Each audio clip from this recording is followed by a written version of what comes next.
The soothing sounds of James Witherite to open up North American Harness Update.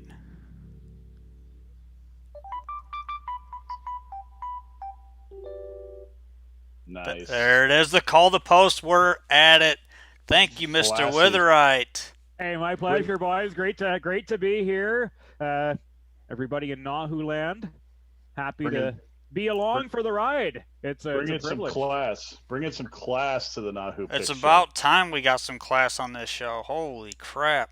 The people that used to watch the show, Ray used to play his keyboard too, but it was nothing anywhere close to that. Finger motions. I mean, I think he played like 4 notes, and it just played the same 4 over and over and over. Well, Mike, you know how many years I just played the same 4 notes over and over at the Meadowlands. Oh, this is true, but you do it with style. That's the difference. I don't know. Let's talk horse racing. Eh? Yeah, let's talk some horses. That's why we're here.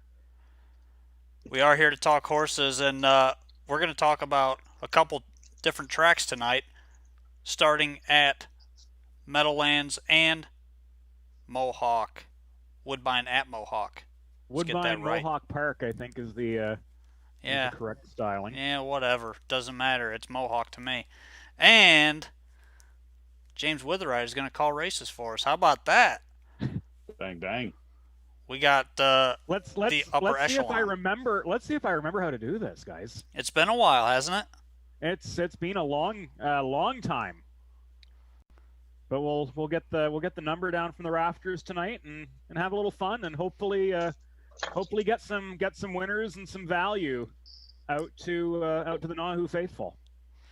I think we're definitely going to do that because I'm definitely taking some prices in these pick 4 sequences that we're going to talk about. The late pick 4 at Woodbine Mohawk Park and the early pick 4 at the Meadowlands, which starts in race number 6. And I know we all have a pick for race number 6 at the Meadowlands.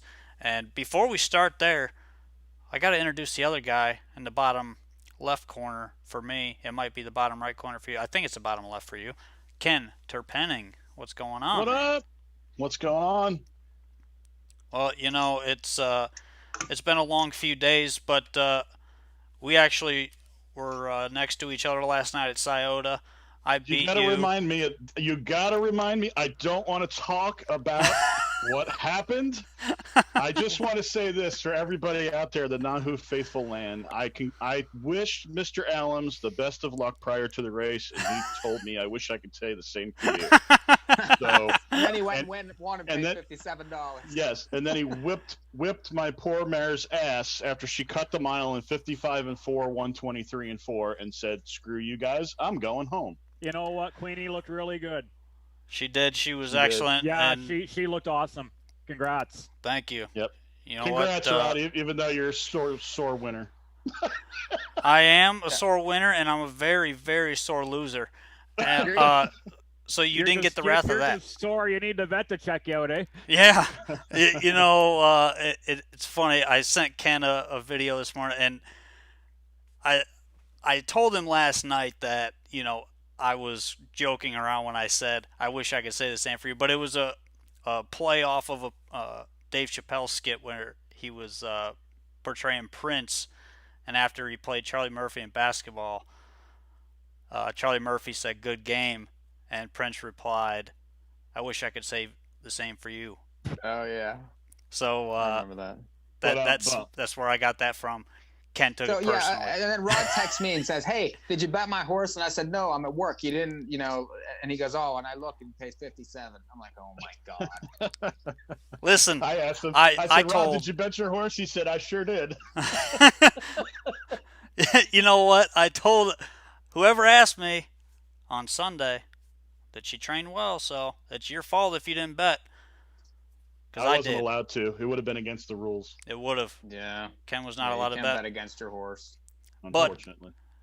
But either way, we're rolling into the weekend. Some nice cards coming up. Got some potential stakes horses at the Meadowlands and Mohawk racing in these sequences tonight. James, I know you handicapped some of these races. What'd I you think? indeed did. You know, these races, especially at Woodbine, a lot of moving parts here, and I think a lot of options for value. And if we can dig in on this Yeah. fifth race coming up, can the NAHU faithful see what they see at Woodbine, or do we need to give them the full audio rundown? Oh, we got to give them the audio rundown. We're not allowed to All do right. video. Understood. Let's do it right now. 1 minute showing as the horses are coming out onto the track. Martini's Place 11-1 Louis Philippe Roy. Sex Appeal 9-5 favorite Trevor Henry. Mocking Beauty 37 Phil Houdon. Highland Salsa 38 Scott Young. Beach Sports 5-2 Jody Jameson. Need Your Opinion 5 James MacDonald. Preeminence 5 Sylvain Filion. Asena de Chakrika 44 Bob McClure. Got Power 50 Chris Christoforou. Odds on Vero Beach 6-1 Doug McNair from the second row post 10, and that is exactly where I'm going. I really liked the debut effort from last week after the forced layoff.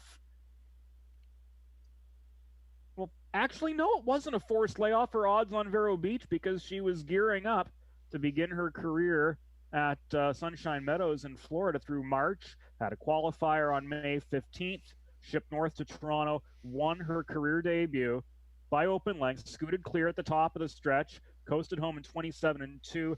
Here's what sells me on Odds on Vero Beach. Yeah, 5-1. I think that's a very, very fair price.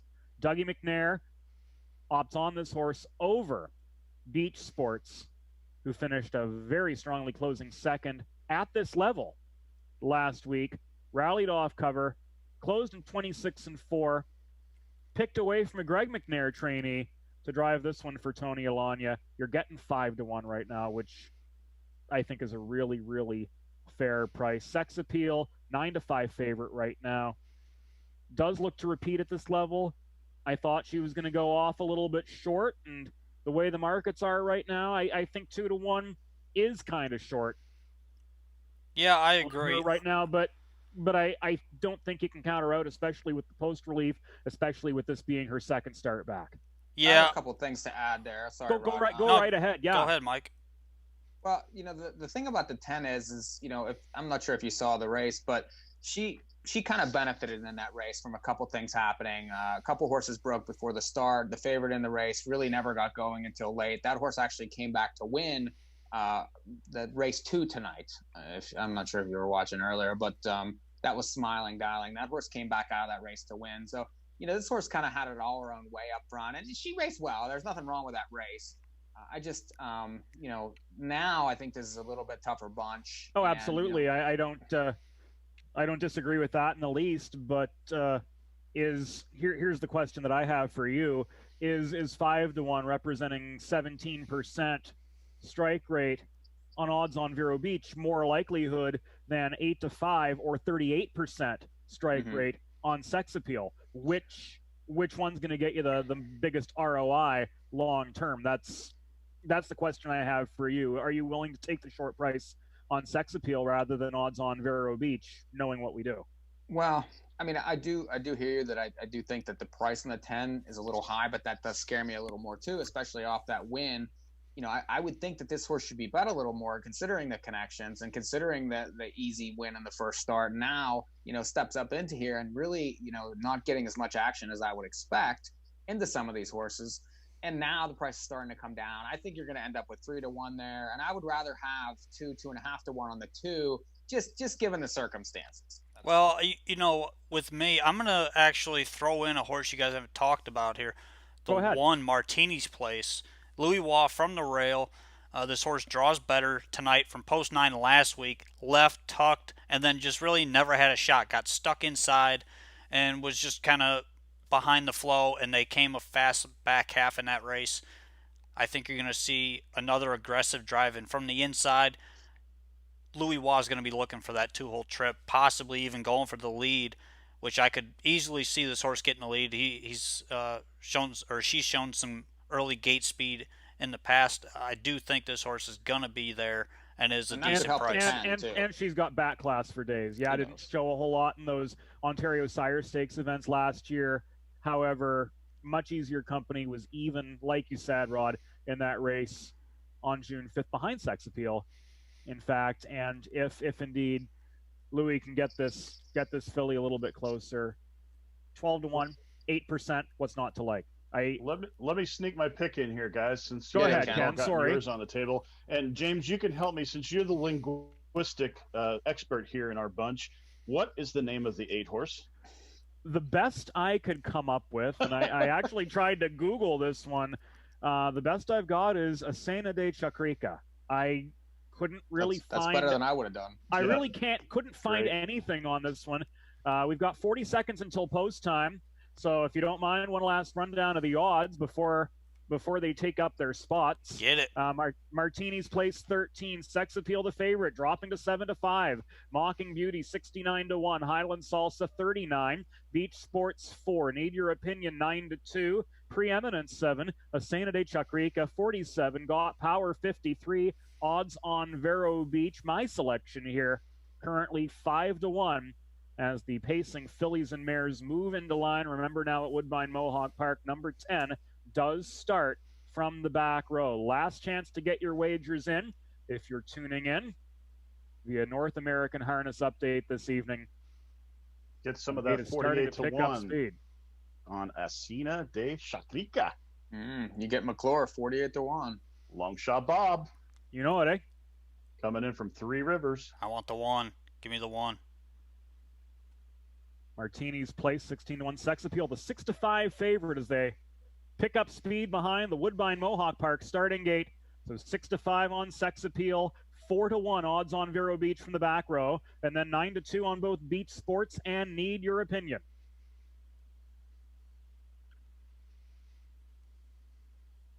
Pacing fillies and mares arrive at the top of the stretch. This is race number 5 from Woodbine Mohawk Park, brought to you on North American Harness Update. Gate picks up speed. Got Power lagging a bit from post 9.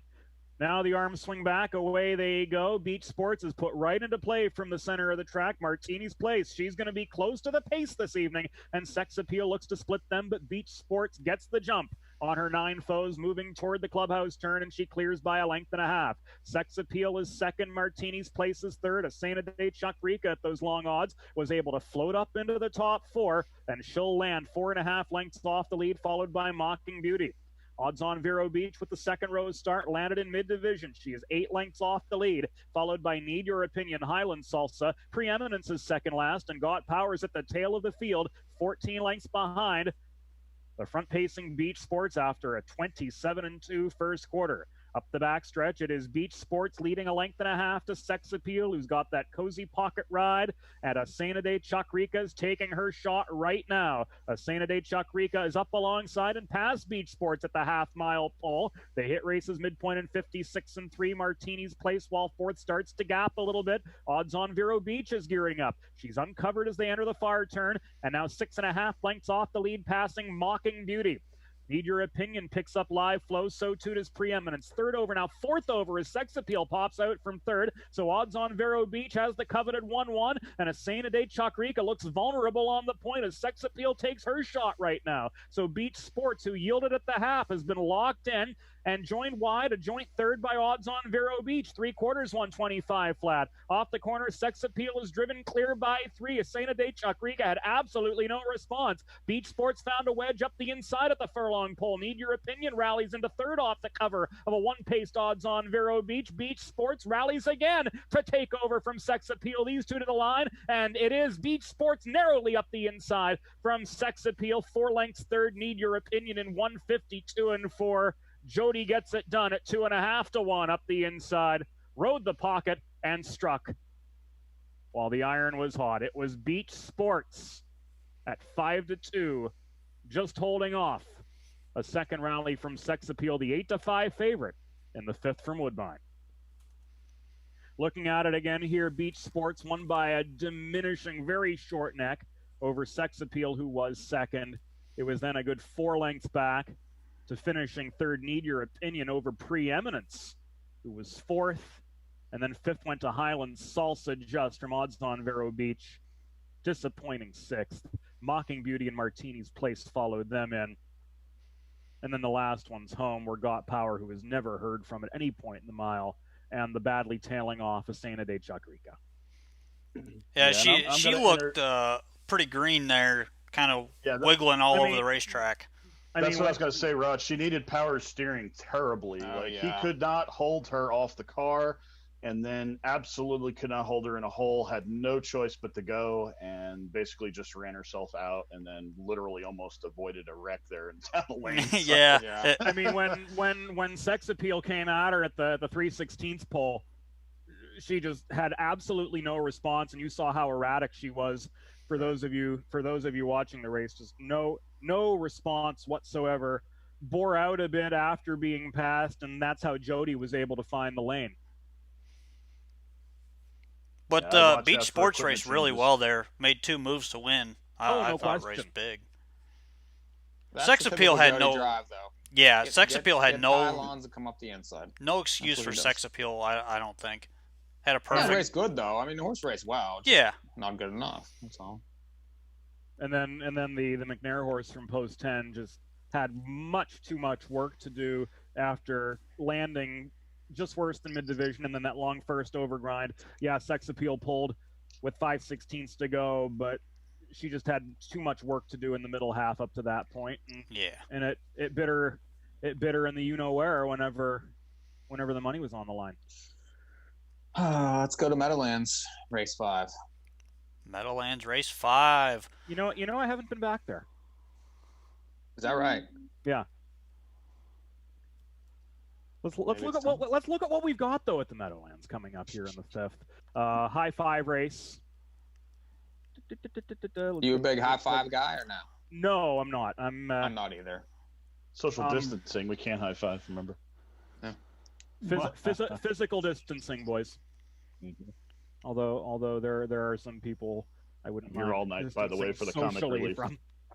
So here we go in the 5th at Meadowlands. Dune Hill, Gingras 9-2, Sailor, Marone 44, Marvelous Trick, Smith 18, Beads, McCarthy 5, Arclight Hanover, Sears 10, Olivia Deo, Buter 19, Chestnut Hill, David Miller 5-2 second choice, Never Late Kate Bartlett 55, 50 Cent Piece, Matthias Melander 9-5 favorite, Toccoa Falls, Tetrick 22.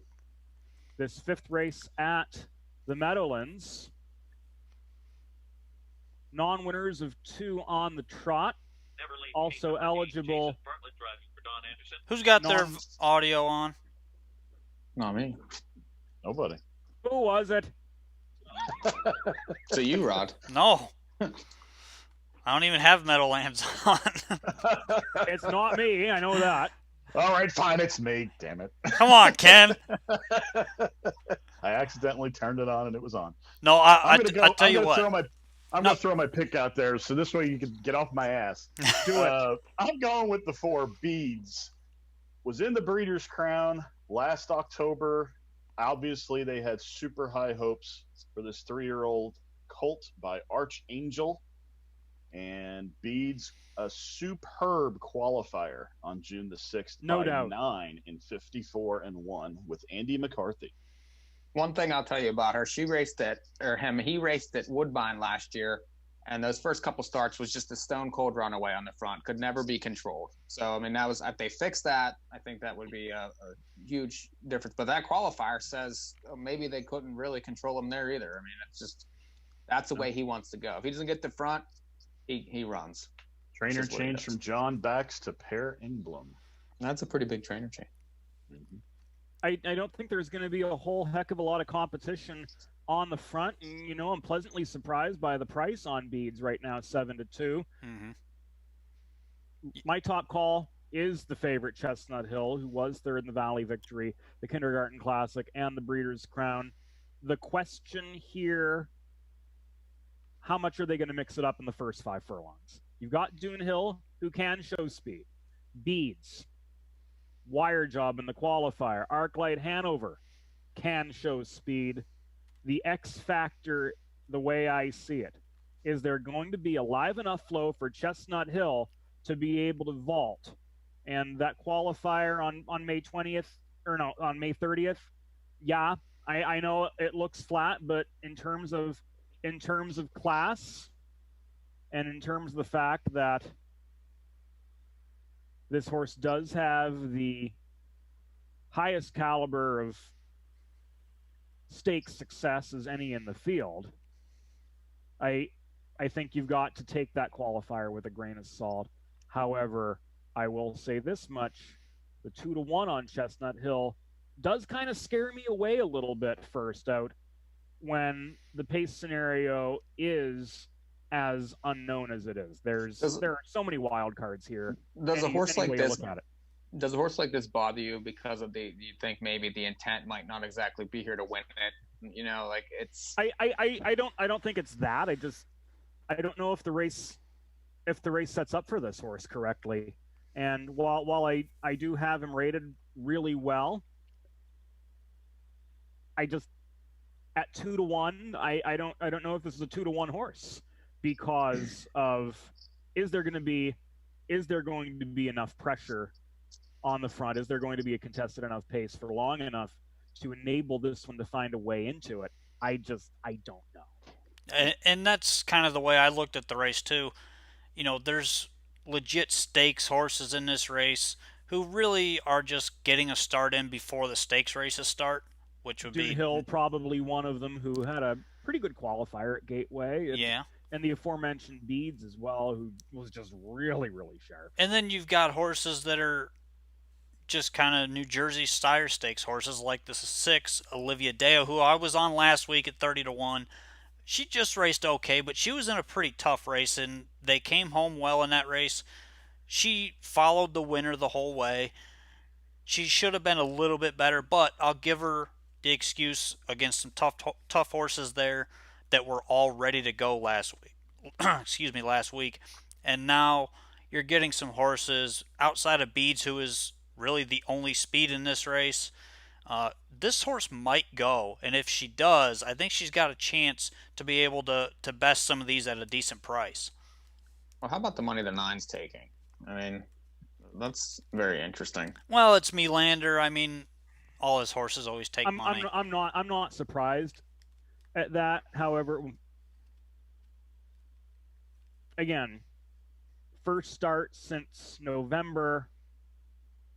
Only real success was in overnights, and she was only that's all she was really tested at. So it's really a wild card too, and one of those. Are you willing to take 3.5 to 1 on her? I don't. Right. At this stage of the game, I don't know. Can she win the race? Absolutely. Am I willing to say she's got a 22% chance of winning the race? That I don't know.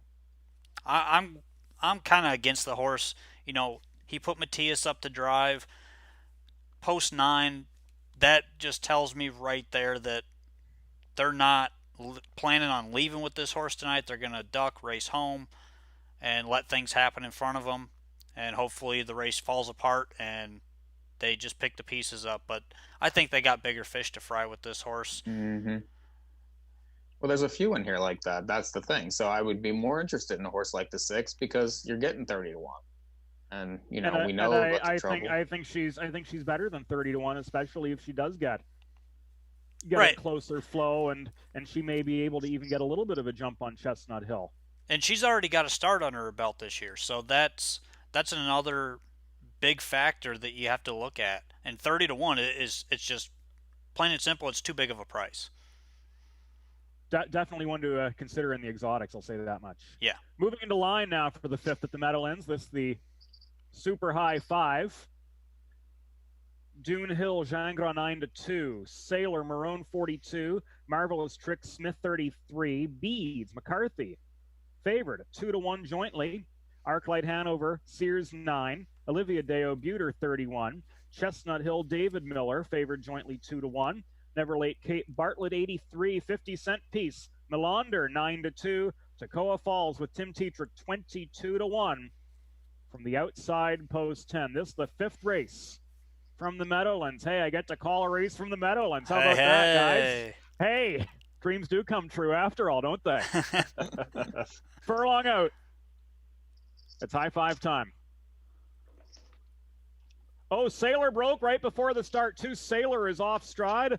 reset, but lost 6 lengths at the start. The rest on their journey. 50-cent piece is put into play by Matthias Melander from the far outside. Olivia Deo floats forward. So does Chestnut Hill, and they're joined up the inside by Dune Hill. Beads will tuck in right behind this front flight. McCarthy's got Beads 3.5 lengths off the lead, and now up into fourth is Chestnut Hill. Failed to find a seat. Marvelous Tricks closed off the 5th spot as they make their way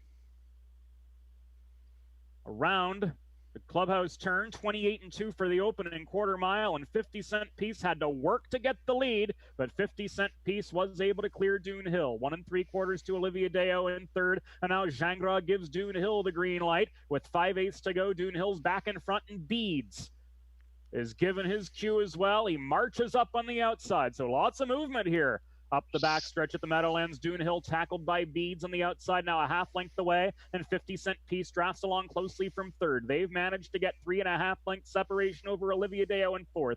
2.5 away, Marvelous Tricks in fifth, followed then by Chestnut Hill. And then it's a break of 2.5 farther back to Arclight Hanover, moving wide. Never Late Kate's got 14 to make up. Toccoa Falls is yet to be heard from with 3 furlongs remaining, and Sailor after the miscue is it attached last. 57-2 for the half mile. 5/16 to go. Beads led a length and a half to Dune Hill. 50-cent piece is close and clear from third. 2.5 better than Olivia Deo, who's starting to tighten in a little bit, despite the pace picking up on the far turn. Chestnut Hill has quite a mountain to climb. 8 lengths behind Beads, past 3/4 and 125-2. The flow wasn't there, the pace wasn't there, and Beads opens up by 3 at the furlong pole. Dune Hill's driven to give chase in second, albeit isolated. Chestnut Hill's lifting up the inside. Oh no, Beads broke stride, and Dune Hill's going to inherit the lead. Dune Hill goes on to win by 2 on the line. Tight for second, I think 50-cent piece just from Chestnut Hill, and Beads finished out of the top 3 after breaking at the 16th pole. Had it all his own way, but just imploded in the shadow of the line. Dune Hill gets it in 153-3. Yikes. As predicted. Big yikes. That's Beads. Big yikes. How good is the horse, though, if he stays flat? Oh, man. I know, right? Oh, my God. Fast. He's very fast. There's no question about that. That horse has a wicked turn of foot. I mean, that move he made down the backside, I mean, he was rolling. Yep. And he's very halfway fast. down the lane, he just kind of lost it and took off on a gallop. I'll tell you what happened there, boys. On my end was the video decided to refresh on the clubhouse turn.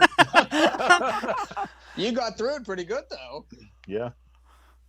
That's the professionalism that is James Witherite, right? I get an eye on the line for that one, I think. Just for that reason, you should get to call a race at the Meadowlands. Yeah. Right. Hell, Ray's called like quite a few. I'll call a Stanley Cup winning team before that happens. You can mark my word. Oh, Beads. Yeah, I don't know why that horse broke. I mean, he was just out by himself. They weren't getting to him. He got funky up front and just snapped. Odd. But guess what? We got a pick 4 coming up. We going Meadowlands pick 4 next? Meadowlands pick 4 is next. Let's go. And it starts in race number 6. It's the early pick 4. Right. $50,000 guaranteed pool. Wow. 50-cent minimum bet. This is their largest guarantee on the card. So Beads was second past the post, apparently. Obviously, Stewart's inquiry in that 5th race at the Meadowlands. I think that one's going to come down. Yeah, he'll be placed 4th. I figure 2nd to 4th is the right call. That's pretty cut and dry. Yeah, he'll be placed 4th there. But race number 6, Mike, why don't you start us off on this pick 4? Is that the cha-ching sound? Yeah, it was. Who is that? Is that you again, Ken? Yes, it was. Ken, why do you keep making odd noises? Hey, you're talking about big money on the line here, so I give you a cash register. God, jeez. You think that my sound effects would be okay? Ray's not here. I'm trying to help your damn show out. I gotta get the soundboard back out again. I thought that was like your phone going off, like you were getting texts or something. I didn't realize it was part of the deal. Look, if I'm going to take all this grief in place of Ray, I need to get a raise. And I'm not talking about a six-inch ladder either.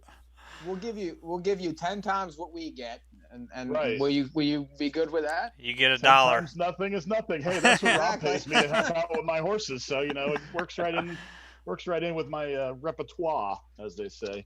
Anyways, back to Meadowlands race number 6. This is a filly and mare. Now winners of 7,500 last 5 starts. Are we looking at Meadowlands or Woodbine because they're coming out?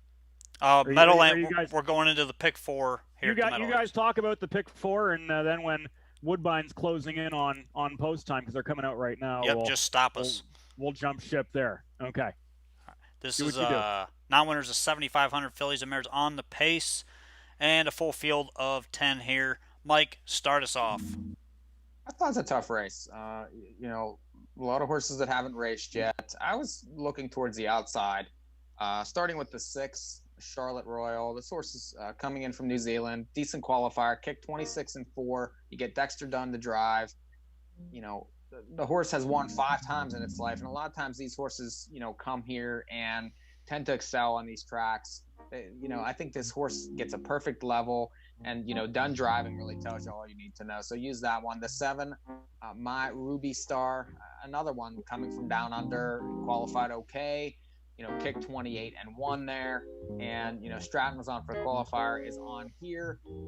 Another one I just really can't leave out. 7 wins last year. I'll be using that one. The 8, JB Shooting Star, horse that races well at this level, was even money for this level on March the 6th and finished 2nd.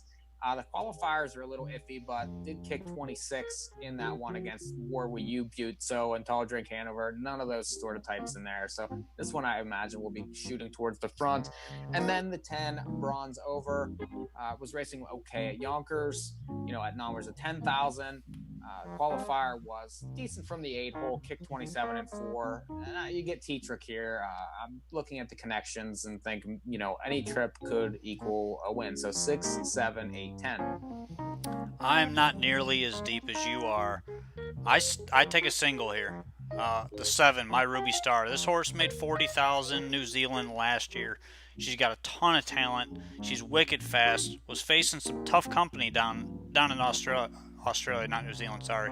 And I do believe this horse is ready. Shane Tritton has been up here in the States for quite some time now, so I expect this horse to be fully ready.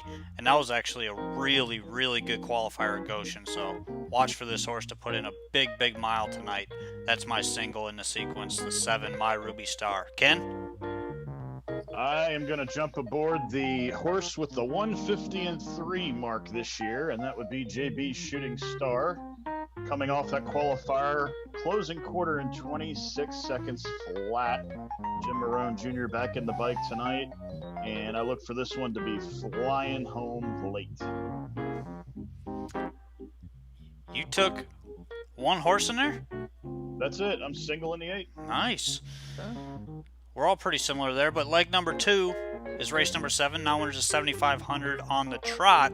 And I'll start this one off with the 1, Fashion Creditor. Tom Fanning, Dave Miller, great combo there. Horse made over 100,000 last year, 7-time winner last year, 32-time winner lifetime. You get the inside. I think you're going to see a little bit of speed from this horse here, enough to be able to get away up close and stay in contention. The 2, Southwind Frost for Andy and Julie Miller, adds Lasix, makes a ton of sense here after 2 decent qualifiers. And those qualifiers were not on, or they were on Lasix over at Gateway Farm. So maybe this horse steps up a little bit and shows a decent effort, like some Meadowlands. So I expect another good effort here from the inside. The 6, Hashtag Made You Look. Tim Tetrick jumps on this horse after 2 qualifiers. Makes sense. I mean, he's going to take money. Needs to be used, I think. And then the 7, Con Air Hall. Scotty D, George Brennan. The drivers on the 6 and 7 kind of confused me a little bit there, but Georgie may have taken the 7, I'm not sure. But he is driving over the 6, so I think that automatically makes this horse a play after a pretty good qualifier against tough company over at Gateway. So I'm 1, 2, 6, 7 there. Ken? I am actually going pretty deep since I singled the first leg. I am focusing in on 7 horses actually in here because Oh, I think the race is pretty wide open, especially being a trot, and there's a lot of horses that are moving into a condition class here that obviously optional claimer as well, but they just seem like some of these horses are outclassed. So this could be an interesting price race, but I'm focused on the 1 Fashion Creditor with David Miller, the 2 Southwind Frost Andy Miller, the 3 the Big Muscle Dexter Dunn, and the 5 Therapeutic Joe Bongiorno, the 6 hashtag Made You Look Tim Tetrick, the 7 Conair Hall Georgie Brennan, and the 9 Winning American Jason Bartlett in the bike. and Mike finishes off there. I have 5, so it's a little less than 7. Agree on the 1, the 2, the 3, and the 6. The one horse that I have that nobody else has is the Ford No Excuses, and that's Ford for Mark McDonald for Ford was racing numbers of 15,000 at Yonkers with some bad posts, and this horse won 7 times 30 seconds last at Woodbine, year. guys. So use that one also. So I was 1, 2, 3, 4, and 6. Coming now to post time for the 6th race at Woodbine. Rod, Ken, and Mike will continue their Meadowlands pick 4 analysis following this 6th race from Woodbine. Temagami Sealster 8, Trip Ace Hanover 31, Dress to the 9 73, Jamar's Lady Havoc 50, Queso Relleno favored 7-5, Keystone Kalimba 8, Off the Press 6, Saskatoon 7-2, back in the game 47, Bet a Lady 6-1 from the second row as they move into line for the 6th race at Woodbine Mohawk Park. My top call, Queso Relleno, roughed it first over on debut, stayed on for second at this level. Doug McNair stays on. Off the Press, worth looking at too, at 6-1 coming out of the same race. Stock from the back row, lifted belatedly for third. Sylvan's going to need to be able to work out a trip. Temagami Sealster wasn't a menace in that race. Did pass Tired Foes after a mild backfield shuffle. Polk conserved to land her closer to the action. Right now, 11-1 after hitting the board in 7 of 13 as a 2-year-old. This is the 6th race from Woodbine Mohawk Park. At a start. And away they go. Keystone Kalimba's asked for early speed, so too is Trip Ace Hanover. Saskatoon's put into play from the far outside, and Queso Relleno, the favorite now 4-5, is up close today. And she moves up into third as they head to the clubhouse turn. Saskatoon's taking it to Keystone Kalimba. They dueled through a 12-4 opening furlong. Keystone Kalimba shuts the door on Saskatoon, and Trip Ace Hanover is going to yield willingly to the 3-hole Queso Relleno. Settled in the 4th spot, 4.5 lengths off a rapid 26-3 first quarter, and then comes Dressed to the 9s, who's pacing in the 5th position, 6 lengths off the pace. Temagami Sealster's another 2.5 back in 6th, followed by Off the Press and Bet a Lady. Shamar's Lady Havoc is second last as they head up the Woodbine backstretch, and back in the game is last of all 14 lengths off Keystone Kalimba. Now that outer flow starts to form as Queso Relleno is tipped off the pegs from 4th with a half mile to go, and Keystone Kalimba slammed on the brakes through a 56.5 mile.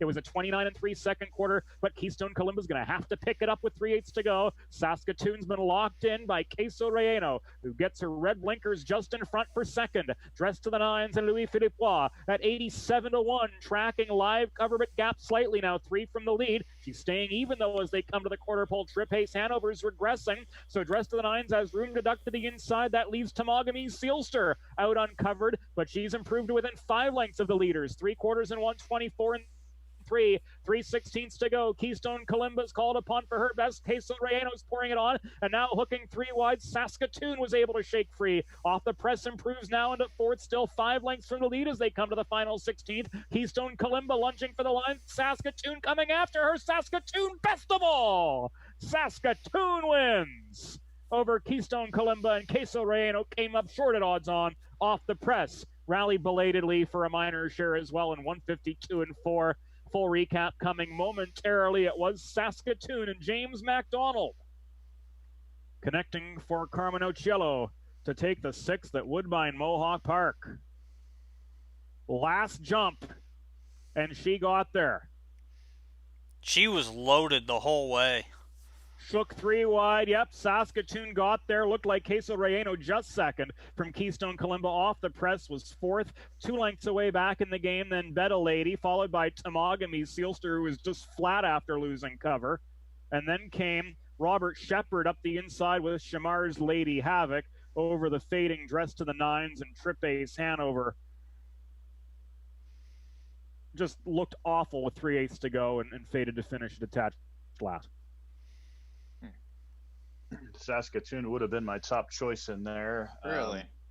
Well, coming off that same race, she raced great. She was roughed up early by Keystone Kalimba in that sub-13 opening furlong. Was forced to take a 2-hole, got boxed, hooked 3 wide. That was no ordinary pocket trip, and this is why we watch replays, guys. Yeah, she went a mighty mile. Did not look like a standard issue pocket trip, and here she gets carried out to the 5 path by Queso Relleno and still wins. See, I like that Asina di Chacrica in the previous race, and that was the same line, the same race that Saskatoon came out of and won. And I watched that race, and it was a monstrous race for both horses, I thought, and that's why I picked the horse in the previous race, and I would have gone back to Saskatoon here.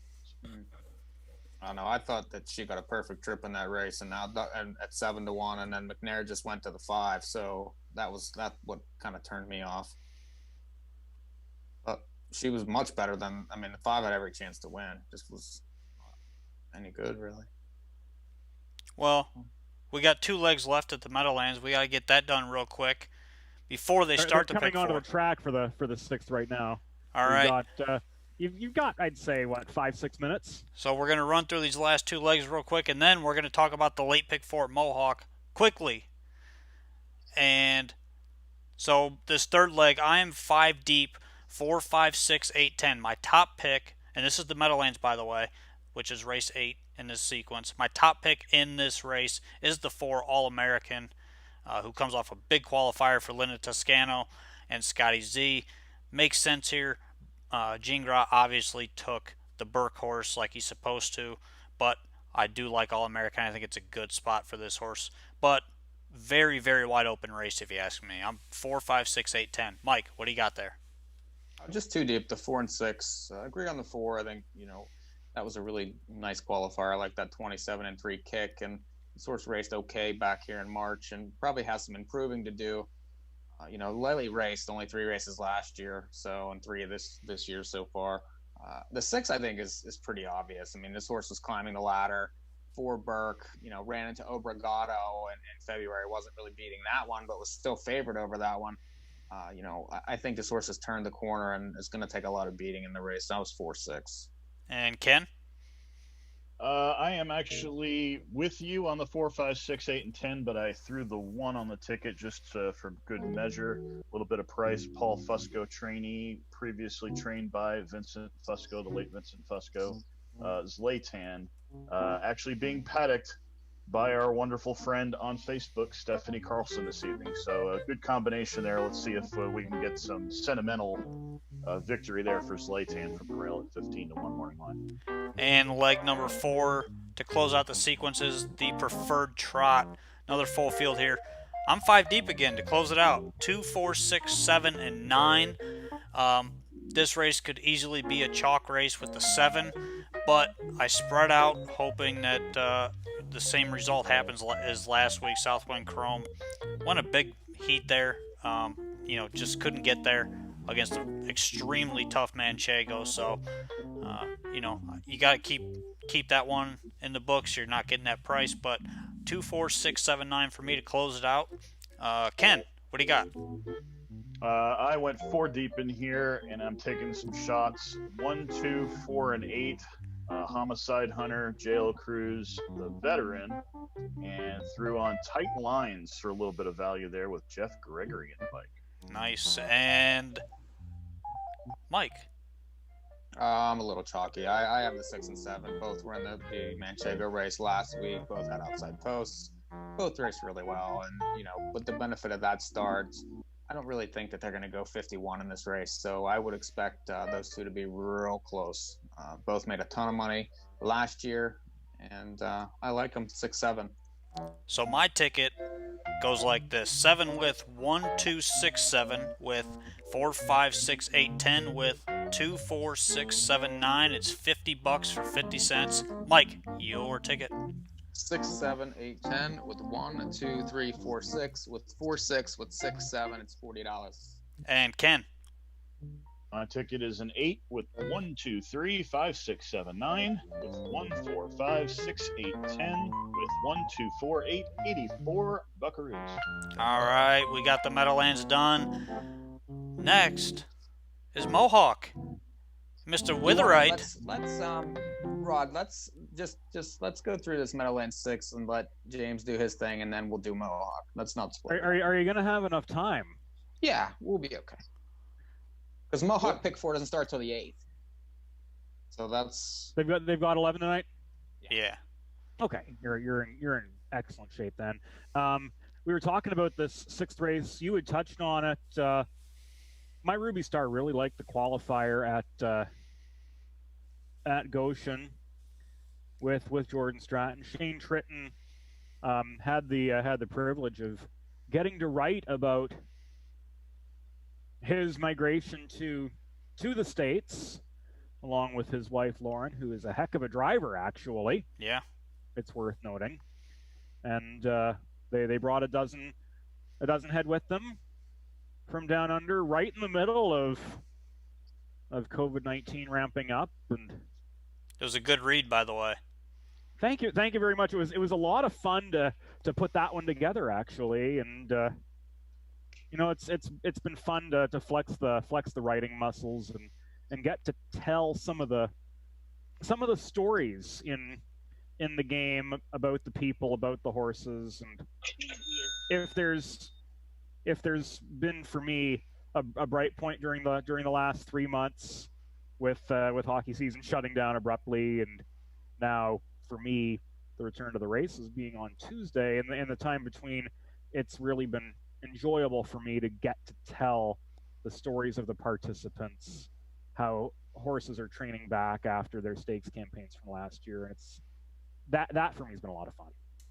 And one thing, it was kind of funny when I was reading the article. One thing that I noticed was the story that you kind of put together was it was actually like it was like you actually talked to Shane, because I have actually talked to him, and it was the same type of feel that you gave in that story, which I really liked. Well, it's really a unique story, one they're going to remember forever. It was a matter for them of, okay, here we go. Do we commit? Do we put on the brakes? No, we were planning on doing this, and here they are. Now we get to see if it comes to fruition. Yeah, and the funny thing was, back in, I want to say it was November. Yeah. They were still iffy. Like, they weren't even sure. They weren't 100% sure what they were going to do. So it was kind of cool. And I can't remember exactly when they came over. They came over like right before COVID, or was it during COVID? It was right as it was starting to ramp up. It was like middle March. Yeah, so that's ballsy. Looking at this race here, 40 seconds on the countdown clock. One you might want to look at too if you're looking for a price. American Empress 9-2, not a big price, but enough of one. Had a nice tightener at Magical Acres on June 1st. Rode the pocket. Chase no match second, 54-3 on the 5/8 mile track there. What I like about her is she shows enough staying power to earn minor checks at a level, 2 levels tougher than this as recently as March. So 4-1 right now, I think, on her is a very, very fair price. Quick rundown of the odds here in race 6 at the Meadowlands. American Empress, David Miller, 4. Be Best, Mark MacDonald, 21. Vintage Babe, Siegelman, 28. Piraeus, Marcus Miller, 46. Enchanted Ava, Callahan, 20. Charlotte Royal, Dexter Dunn, 7-2. Second choice, My Ruby Star. The import with Jordan Stratton, 2-1. JB's Shooting Star, Marone, 9-2. Darker Shade of Pale, Andy McCarthy, 26. Bronze Over, and Tim Tetrick from the outside post, 10. 5-1. This is race number 6 at the Meadowlands. Last call for the $50,000 guaranteed pick 4. Did I get that right, Rod? Yes, sir. 40,000. No, it's 40,000. it's It 50. is 50. It is 50. Okay. 50. And Charlotte Royals lagging the gate as they move to within an eighth of a mile of the start point. Full field of 10 fillies and mares. Now taking up their positions, Charlotte Royals moving in closer. Looks like it's going to be a pretty good start, save Darker Shade of Pale. Now she's up into line, gates swing back, and away they go. A beautiful start. Darker Shade of Pale left along with JB's Shooting Star, My Ruby Star, Charlotte Royal, and Enchanted Ava. Up the inside comes American Empress, so they barrel 6 across the track into the clubhouse turn, and American Empress uses the pole position to maintain the early lead, but JB's Shooting Stars on the attack on the outside. Enchanted Ava closed off the pocket. 2.5 away. Charlotte Royal improves into fourth, wide of B Best, who lagged the pace early on. She's 6.5 lengths off a 27-second opening quarter and overtaken on the outside by My Ruby Star, who's now got the 1-1. Charlotte Royal's out and moving with 5.5 furlongs to go, and she'll take aim at JB's Shooting Star up the backstretch. Darker Shade of Pale slides 1 out, 2 back in this extremely live flow, and JB's Shooting Star is going to yield to Charlotte Royal. So My Ruby Star is left to face the breeze in this eventful second quarter. Darker Shade of Pale towed up 1-1. Now 2 lengths off joint leaders at the half mile. American Empress has been shuffled back into mid-division, joined wide by Bronze Over as they head out the back straight. Enchanted Ava is getting a terrible shuffle. Now a joint 7th with Piraeus out wide. There's 6 off. New leader My Ruby Star. Be Best and Vintage Babe are at the tail, and My Ruby Star took over 54 3 for the half mile. 5/16 to go. My Ruby Stars holding Darker Shade of Pale, a length and a quarter at base. Charlotte Royal continues on in the pocket, albeit loosely. Bronze Over is gearing up 3 wide as her cover starts to stagnate at the quarter pole. She's got 3.5 to come. Looking for room, Enchanted Ava, American Empress just going evenly as her cover starts to stall. 3/4, 122 3 down to the 8th pole. My Ruby Star shakes away by 3. Charlotte Royal driven to give chase. JB's Shooting Star finds a lane. Now American Empress is absolutely flying down the outside. Is going to try to chase down JB's Shooting Star for second, but there's no catching My Ruby Star. 1 up by 2, 2.5 over JB's Shooting Star, just second in. From American Empress down the outer, overcoming stalled cover. She circled up 4 wide to just miss that second spot by a neck in 150 3, but My Ruby Star absolutely sparkled in her United States debut. She was huge. Told you. Huge. Oh, my. I really didn't even ask him down the stretch. No. He just sat there. Could have gone another 4 or 5 lengths. Yeah. I mean, I was parked almost the whole damn half. Jordan Stratton, hands back, didn't ask for anything. JB's Shooting Star second, a neck from American Empress, 1 away fourth, Charlotte Royal. And then after those came Enchanted Ava and Be Best. They were followed in by Bronze Over, Darker Shade of Pale. Of course, I can't give you this rundown as they're passing the line right now, since I'm calling from a monitor rather than binoculars. You know how hard that is to get used to, calling off a monitor? You know how hard it is to call a race? I've tried. Yeah. So I give you props. James, I give you props. I give Ray props. Anybody that can call a race, it is freaking hard. Yeah, you guys are good at it. It's hard. I'll say this. It's hard to do well. I'll give a gratitude of thanks to James because he helped me quite a bit when I first started out. So. Well, Ken, it was absolutely a pleasure to do so, and you know, it's like anything else. It's storytelling, and something that I hope in my 11 years as a race caller that I hope I was able to contribute was tell the story. Verbs advance the plot. Adjectives and adverbs add color to the story. Put them all together, and you've got a good, compelling description of the race that someone can truly not be able to see the race. Pardon me. And I love that. That's still be able to, and still be able to experience it. Exactly. And for me, that comes from being a radio guy.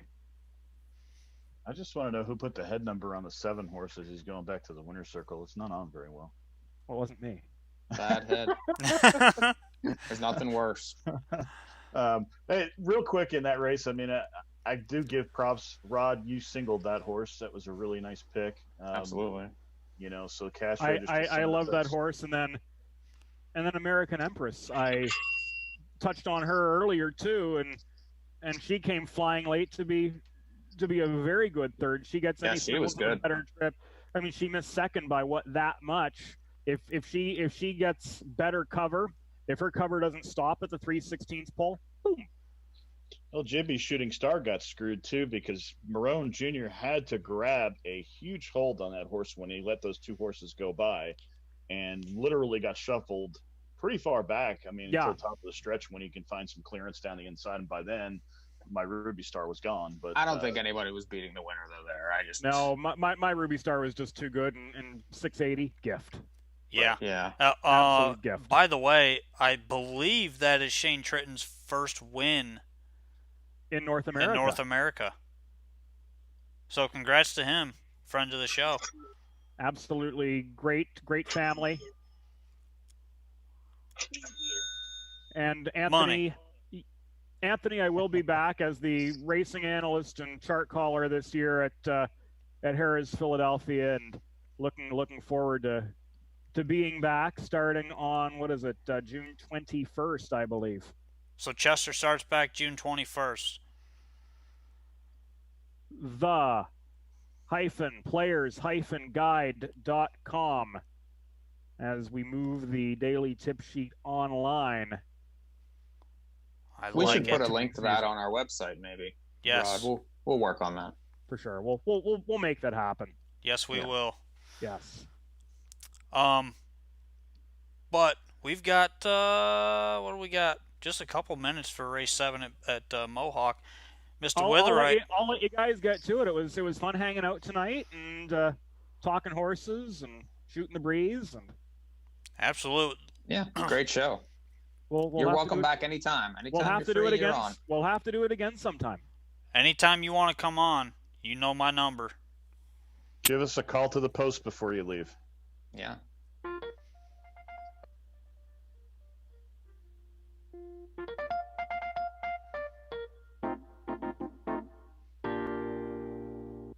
Bang, bang. Love it. Bang, bang. That's right. See you guys. See you, James. James Witherite. The extraordinaire. He does everything. He plays the organ. He plays jazz piano. He calls races. I love how he calls a race too. He's really good. Oh, absolutely. And he's very different than a lot of, he's something. And over everything else, great guy. Oh yeah. I love that guy like a brother. But race 7's coming up at Mohawk. We're not going to talk about race 7. We're going to talk about race 8 in the pick 4. Do you guys want a race call for race 7? Yeah, we do. We do. Let's get Ken in the mix here. I need a little practice. It's been I don't know, since like last August since I've called a race. Yeah. So we're gonna get Ken a race call here. Everybody's calling races except me and Mike because we suck at it. I've never tried. I've never really had the Yeah, you don't want to try ambition. live. I've tried that. It doesn't go over well. But you got 3-2 on Major League and 6-5 on Shower Play. Who you taking? I had Major League on top. Mike has Major League on top. Shower Play hasn't won in quite a while. She's probably better than these, but she just, I'm not sure the kind of trip she's going to get here. So we'll see. And this Major League's a pretty nice horse. Is this a $50 straight exacta you're telling me? I mean, I think it's probably these two. For sure. So you're not that confident. I'm not. 20 seconds to post for race 7. I was 2-3-5-8 in my Maltese, so I'm not really that confident. Ken, who you taking here? I am going to focus my attention on Richard Moreau and Cracklin' Rosie with Louis Philippe Roy. Ooh. Little price here. I know Major League actually, obviously is the pick here, but you got to go with the price. They are headed to the gate for race 7 at Woodbine Mohawk Park. From the rail out, Belfast N, James McDonald, Major League, Ed Hensley, Catch an Ace, Bradley Harris, Cracklin' Rosie, Louis Philippe Roy, Shower Play, Scott Young, Sunday Afternoon, Doug McNair, Sporty Tory, Bob McClure. Clear Idea, Jody Jameson and Skater Chick with Sylvain Filion. Field of 9, 4-5 favorite, Major League from Post 2 with Ed Hensley. They are at the post.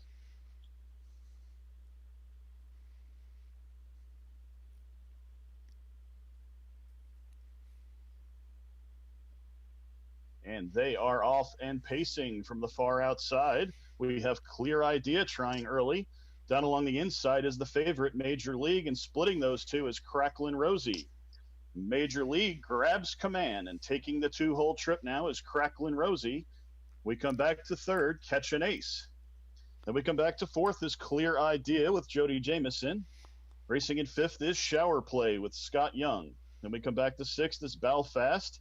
Seventh is Sunday Afternoon. Then we come back to Sporty Tony.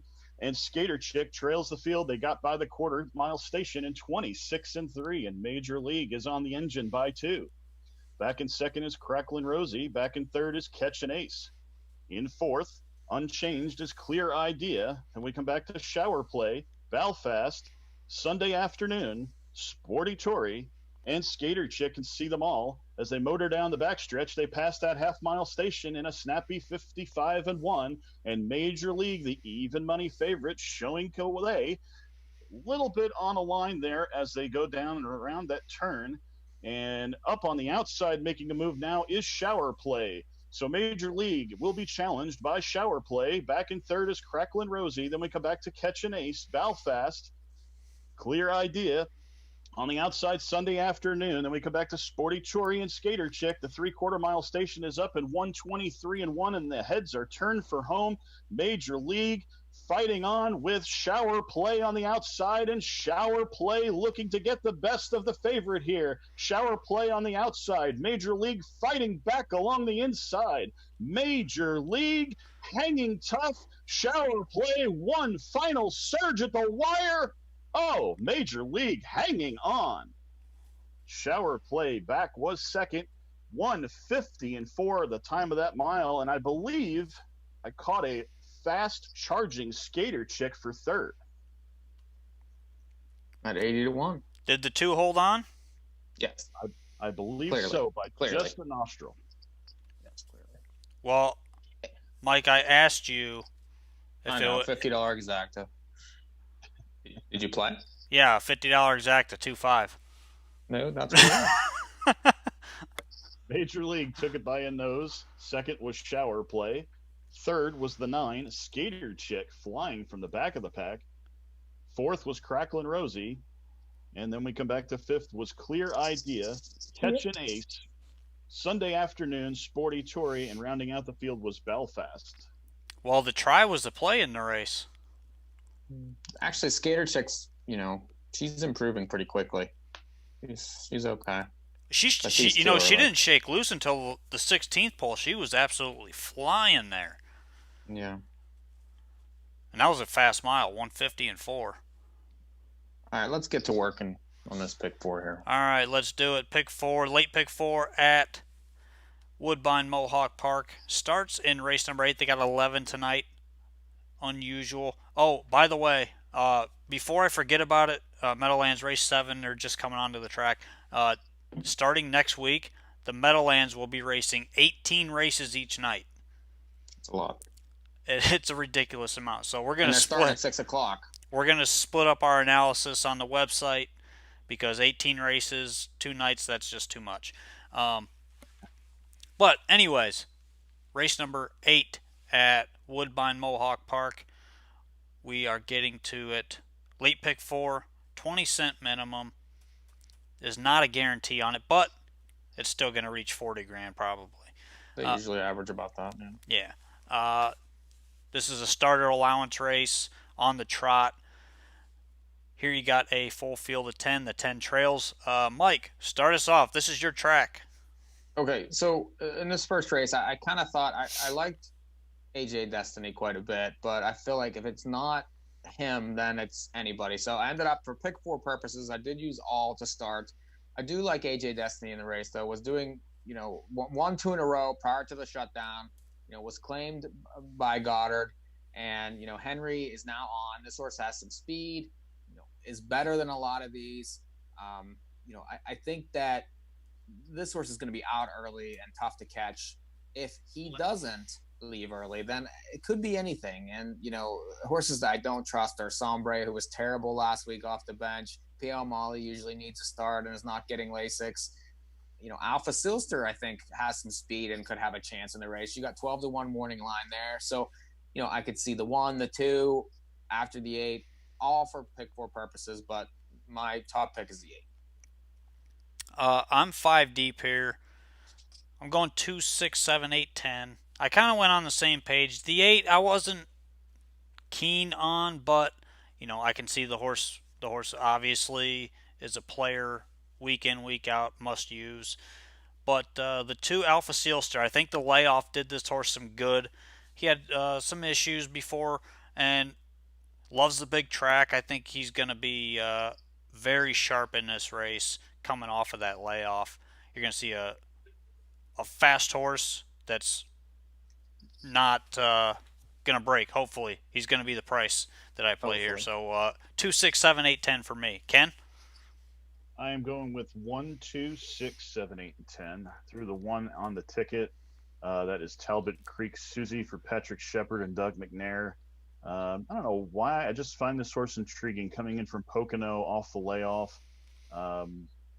Used to race at Miami Valley, so I guess the Peyton Odie local connection kind of hit home for me when I looked at this race. But obviously the other horses you mentioned there, I'm not going to beat a dead horse, pun intended. So 1, 2, 6, 7, 8, 10. Leg number 2 is the Filly Mare Preferred Pace. Some monsters in here. The likes of Kendall Sealster, Boadicea, so much more. There's so many more names that we can name here, but I'm going to leave it at that. I'm 2 deep. The 5 Boadicea coming off a massive win last week in 150 flat off the layoff. Was in the Breeders' Crown Elimination Super Final winner last year as a 3-year-old. Made 400,000 plus. Must use after watching her last week and watching her just absolutely destroy that field. Going to be tough again, but a horse that was motoring even quicker than her, the 7 so much more, came from way off the pace, had no reason to finish second, and was just absolutely flying. Last half last week, 52-4.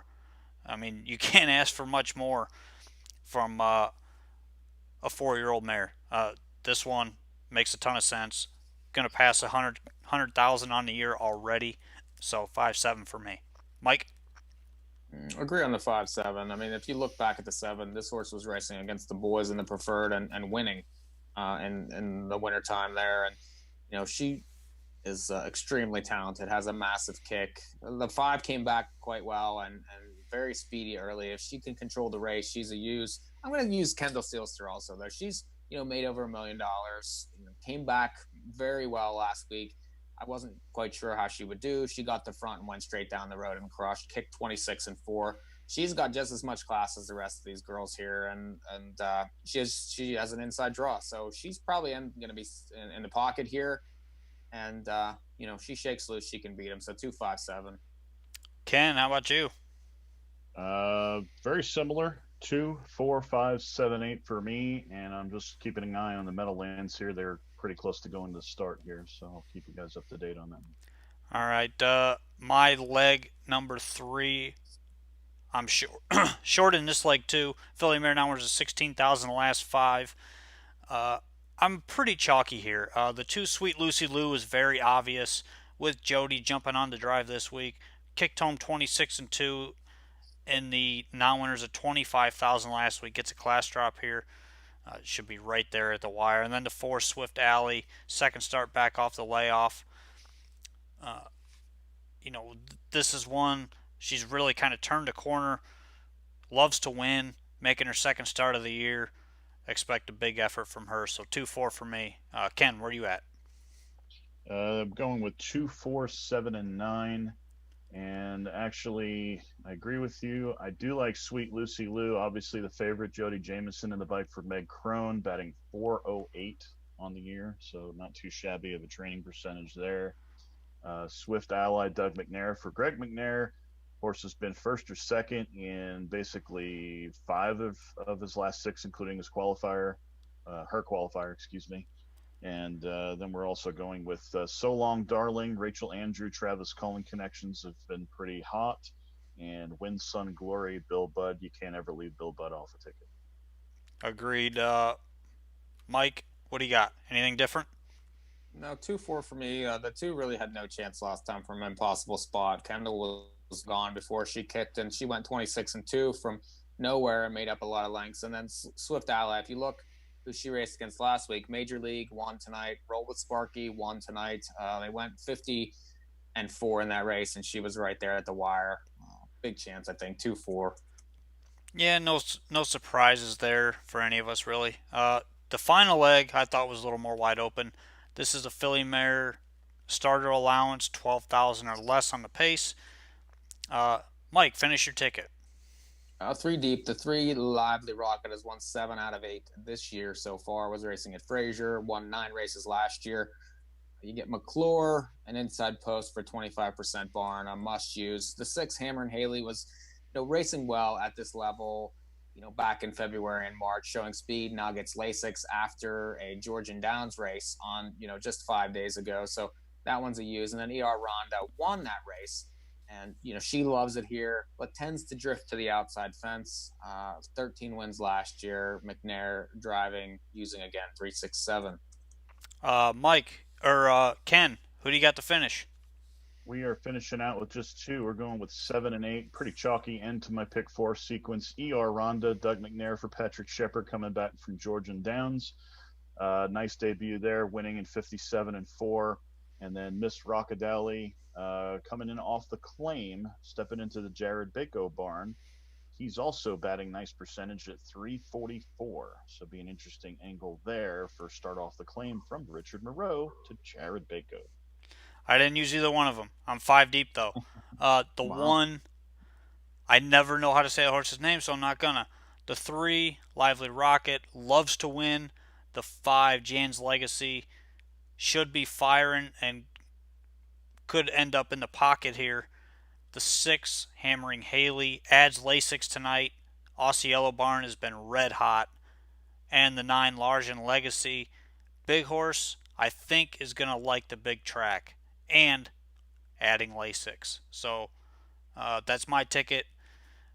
How much time do we have?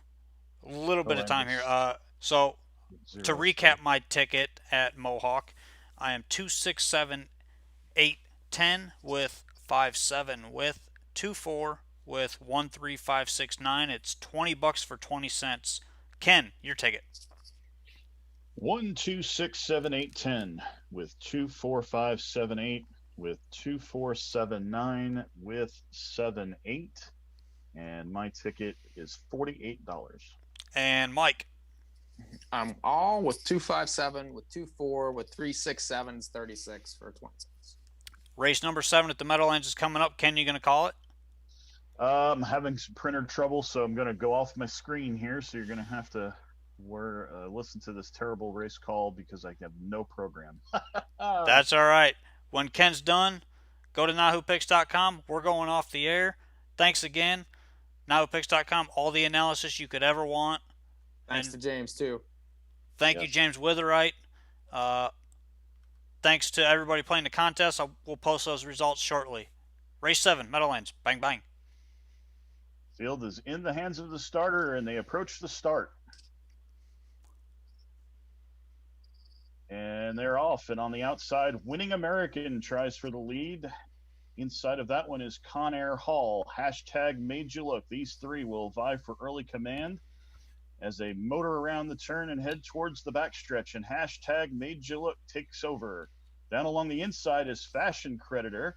Up on the outside, it looks like we have the 7 horse is Con Air Hall. Again, forgive me, I have no program here, but Con Air Hall has the lead. Hashtag Made You Look is back to second. Up on the outside is Winning American from post 9, making a move.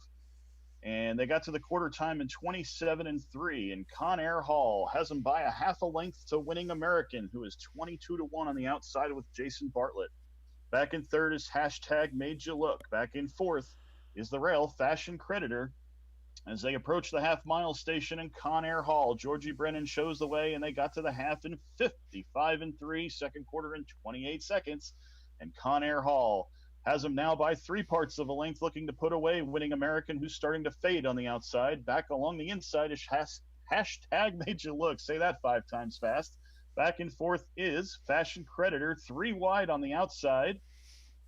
We have the 2-horse that is Southwind Frost. Slipping off the rail is Fashion Creditor. Pulling the pocket was hashtag Made You Look. The 3/4 was up in 124-1. And hashtag Made You Look, Tim Tetrick looking to storm on by Conair Hall up front.